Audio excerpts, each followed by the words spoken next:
What's going on, everybody? And welcome back to another episode of Going Live on Instagram without the strippers. As always, I'm your host, Zach Cronin, and today we're going to be talking about Paul Pierce and Dwayne Wade. Before the content police come after me with the clickbait allegations, let me just explain myself. I know that I've titled this video in a way that makes it seem like there's beef between Paul Pierce and D Wade, and that is not the case. At least it doesn't appear to be the case right now. Instead, this video is merely a comparison of the two greatest basketball players of all time, and if this doesn't yet absolve me of any wrongdoing, just remember that there is a difference between this and also posting a video about prepping garlic bread that suddenly cuts to, God damn it, that suddenly cuts to the United States false flag operations in Vietnam. Last week, Pierce was doing an interview with Cameron and Mace where he was explaining to them as to how he has a better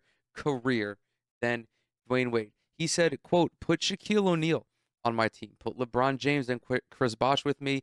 I'm not going to win one. Put me, LeBron, and Bosh together. We're not going to win one. For a long time, my skills went underappreciated because I didn't get to play with a lot of great players, and then I got to play with KG and Ray Allen past their prime. 4 years earlier, you put me, Ray, and KG together. You think we're not walking away with 3 chips? It is worth noting in this that the Shaquille O'Neal mention doesn't really do anything because he's talking about the 2006 finals, a finals in which Dwayne Wade averaged about 35 points a game and Shaquille O'Neal averaged not even 14. He was the third highest scorer on that Miami Heat team. I will, however, give him LeBron because playing with LeBron does help your career considerably. I do also want to add that it's kind of low key disrespectful to assert that KG and Ray Allen were past their primes when they came to Boston because, yes, they were a little bit older. I believe in 2008, KG was 32 and Ray Allen was 31. But, dog, they averaged damn near the same amount of points in the 2008 finals. Paul Pierce was at 21, Ray Allen was at 20, and KG was at 18. It's just a super weird way to frame your argument, but what whatever, I guess. This is a bananas thing for Paul Pierce to say, and it's not because it's a scrub. It's because he has not, and he will never be better than Dwayne Wade. It's just that simple. Dwayne Wade is largely considered to be the third greatest shooting guard of all time. He is one of the 20 to 25 greatest NBA players of all time. He has the edge in every major statistical category outside of rebounding, albeit a lot of those edges are slight. He also reached a level of versatility as a playmaker and a defender that few players have ever reached. It's also hard to forget about the downright magical performances that Dwayne Wade has had throughout the postseason. Additionally, when it does come to the accolades, Wade has received more All NBA, more All Star, and All Defensive selections and has garnered more MVP consideration than Pierce. However, I think that latter point is kind of irrelevant because neither won the award. But still, Wade was on the ballot 8 times, I believe, to Pierce's 5. And I think Pierce only once was considered or landed in the top 10, whereas Wade was in the top 10, I think, 3 or 4 of those times. At the risk of sounding like a Dwayne Wade meat writer, because I know that I've spent pretty much the entire video up until this point gushing, ranting, and raving about the proficiency that Dwayne Wade put on display throughout his career. I'm not doing it to diminish Paul Pierce. I'm doing it just to highlight Dwayne Wade's greatness. But Paul Pierce is a fantastic player in his own right. He is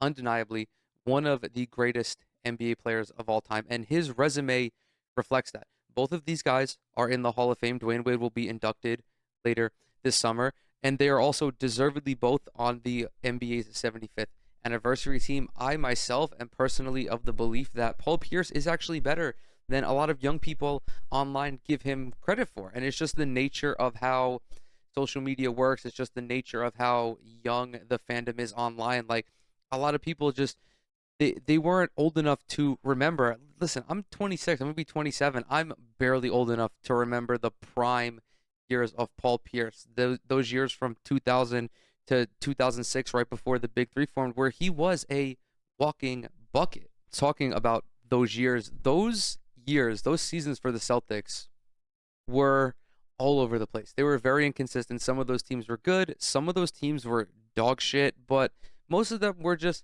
kind of stinky, mid, average, below average. They weren't the greatest teams in the Eastern Conference. Paul Pierce really got fucked over by a lot of these teams, admittedly. But during that time, he averaged 24.8 points per game. We'll round up to 25 just for the sake of argument. And he also shot close to 44% from the field, including 36% from three. Like, these are some very respectable numbers. And those scoring numbers in particular are not that far away from what Dwyane Wade was averaging. But still, like, it's hard to really talk about these guys being in the same range because they just don't have the same style of play. They're not similar players in any way, shape, or form.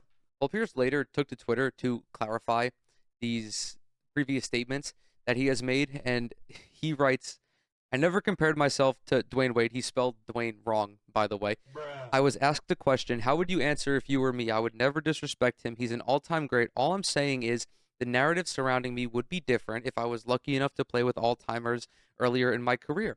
Same can be said about Tracy McGrady, Vince Carter, Melo, Allen Iverson. The narrative would definitely be different. His resume is better, of course, but this is not about me comparing myself to him. It's just GOAT players out there where the narrative would be different, yada, yada. He mentions Chris Webber.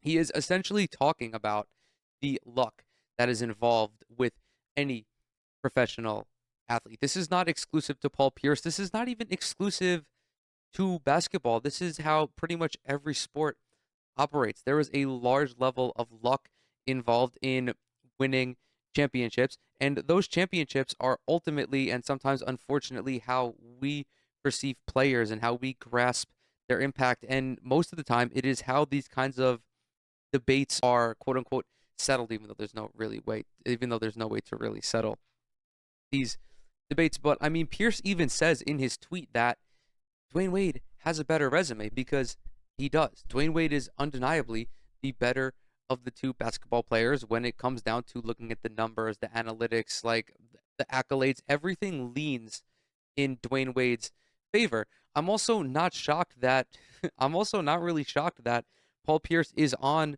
this podcast or this show, whatever, saying that he is better than Dwyane Wade because this is what any professional athlete is gonna say. If you take Paul Pierce, if you take Carmelo Anthony, if you take LeBron James, shit, even if you take like Joe Dumars or John Sally, and you ask them if they're better than this person, most of the time they're gonna be like, yeah, because that is the kind of psychotic self confidence you have to make it to the 1% of the 1% of your profession. I would not be surprised if one day, like 10, 15 years from now, we go to Paul Pierce or we go to Tracy McGrady or we go to Carmelo Anthony and they're like, do you think that you are better than LeBron James? And they say, yeah, because it's just, you've conditioned yourself to believe that you're the best and like not even to make it to the NBA, but to thrive in the NBA, you have to have an unwavering belief that you are better than everybody else. Because if you don't, you're just gonna you're gonna collapse. And that's how these players stay great. That's how they maintain their greatness is by being like almost psychotic to a degree. If we return to objectivity, however, this is just not true. Paul Pierce saying that he's better than Dwyane Wade is just not true. I'm sure that there are Celtics fans who are going to disagree, and that's fine. I welcome your disagreement, but I will just refer you to that one poll that fuck, I gotta find it now. I will just refer you to the one poll that was ran on Twitter that asked if Paul Pierce or Dwyane Wade was the better basketball player. And it was like a 97 to 3%. It was like a 97% in favor of Dwyane Wade, 3% in favor of Paul Pierce. And yeah, that's fucking absolutely psychotic, but this is where we're at. This is not a debate that we're gonna have. We can debate Dwyane Wade and James Harden, maybe because James Harden has had a spectacular career himself, but even that debate doesn't really hold water because Dwyane Wade has done Dwyane Wade has done it all. The only thing he didn't do was win a regular season MVP, and you could make the argument that he should have done that. But I'm just gonna leave you with this certified hood classic that is Dwyane Wade, or that is Jalen Rose shutting down Paul Pierce My No, turn. no It's my backtracking. turn. No, All don't right, all backtrack. right. Don't backtrack. He's made all NBA first team twice. Paul hasn't done it. He made all NBA 8 times to your 4. He's made all defensive team 3 times to your 0. Ooh, 0. That's rough. He's won 1 scoring title. You weren't able to win a scoring title. That's too bad. He has 3 rings. You have 1 ring. Ooh, 3 is bigger than 1. What are we Oh, doing? he's just the hype man over there, huh? Just the hype man. This is one of the wildest things I think I've ever seen. Jalen Rose just shitting all over Paul Pierce, who was sitting right next to him, and Michelle Beadle throwing in the ad libs just for a little garnish of disrespect. It's spectacular. I think with that, I'm going to go ahead. I'm going to close this video out. Thank you guys so very much for coming to hang out with me today. As always, everything I'm associated with is down in the description. Twitter, Instagram, TikTok. Subscribe to the channel. Leave a like on this video if you liked it. Leave a comment as well. It really helps out with the algorithm. And with that, I will catch you all in the next one.